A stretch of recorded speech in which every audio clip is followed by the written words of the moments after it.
photographie, c'est la vérité. Et le cinéma, c'est 24 fois la vérité par seconde.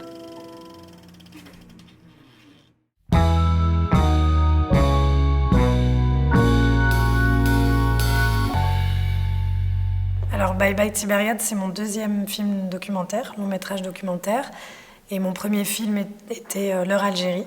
Et en fait, Bye Bye Tibériade, c'est un peu une continuation de mon premier film, puisque dans L'heure Algérie, je traitais de l'histoire de mes grands-parents paternels algériens, leur histoire d'exil en France, et j'étudiais un petit peu la transmission.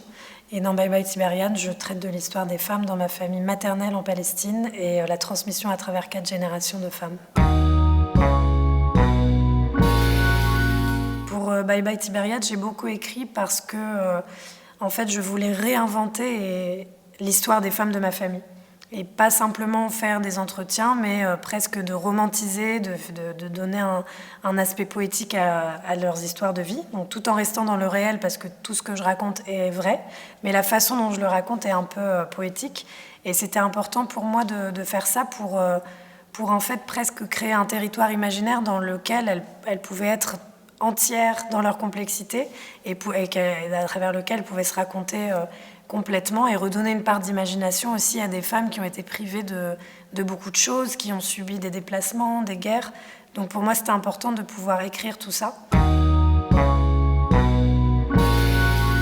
De manière générale, ou peut-être le cinéma arabe, j'ai toujours l'impression que les personnages de femmes sont assez binaires, c'est-à-dire que c'est soit la femme très traditionnelle, qui perpétue la tradition, soit la femme rebelle qui va couper avec tout. Mais en fait, moi, les femmes que je connais, les femmes de ma famille, c'est un mélange de tout ça. Et j'avais envie de pouvoir leur rendre ça, parce que moi aussi, je suis pleine de contradictions.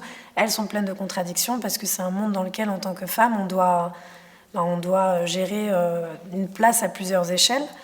Donc c'est presque comme si le tissage de différentes sources d'images était un miroir aussi au tissage un mélange d'identités qu'on porte en nous en tant que femme, moi, en tant que femme maghrébine et palestinienne en France, ma famille, des femmes palestiniennes dans une société marquée par la guerre, dans une société patriarcale. Donc il y a plein de niveaux en fait de besoin de lutter contre des différentes formes d'oppression et de trouver sa place dans un contexte où elle n'est pas garantie.